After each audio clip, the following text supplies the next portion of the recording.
Okay, sige. Okay. Itong bago nating bagong piston ring natin. Genuine parts, genuine parts. Okay, made in Japan. Made in Japan.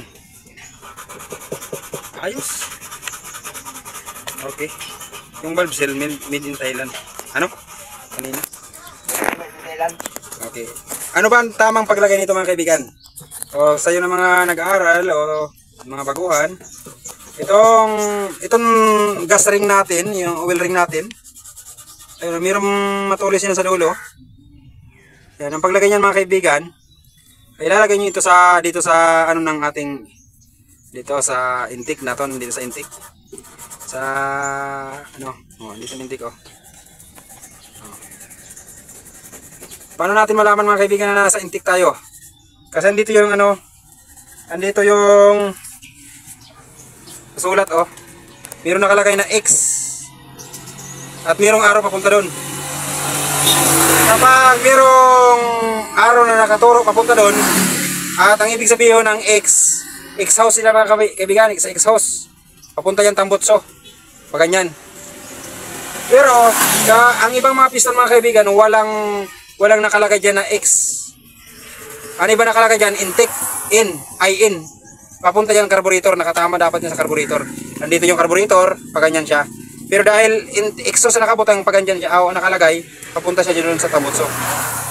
Ngayon, ito, ang oil ring natin, ilalagay natin ito dito sa atin dito. Siya yung unahin natin paglagay. Okay. Yan. Yung patulis, pababa yan, yung patulis. Yan. Ito. Yung parang pinutulan niya ba? Pababa yan, pababa. Yan. Tapos, sunod natin mga kaibigan, itong ating spacer. Okay.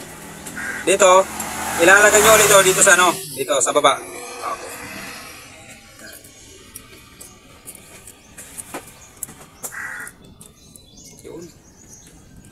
Yun. Kalagay na. Tapos itong isa pa uli, dahil yung oil ring nasa gitna yun mga kaibigan. Ito, dito naman natin banda taas.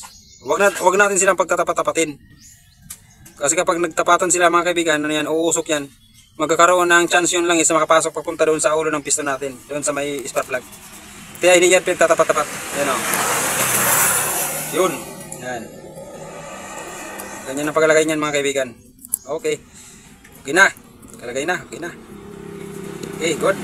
Tapos, ang dalawang natitira, paano mo malaman kung saan dito ang first compression ring at ang second compression ring?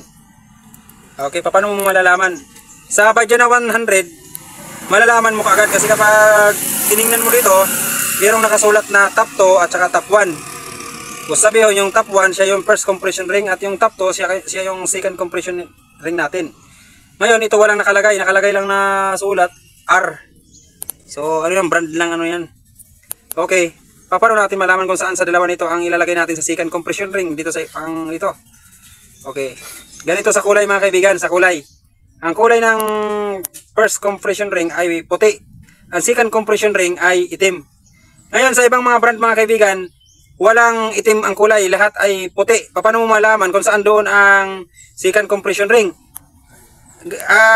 Ganyanin nyo lang mga kaibigan, Ganyan nyo lang. Matalas o matalim itong itong second compression ring. Yung first compression ring hindi. Kaya ilagay na natin. Saan ba dapat ito nakalagay? Ilalagay natin ito dito sa exhaust. Ilagay natin ito dito. Ingatan nyo lamang ito na wag mapirsa, wag nyong ganyanin. Kasi mapuputol ito, sayang kung nasa 1-1 ata ito.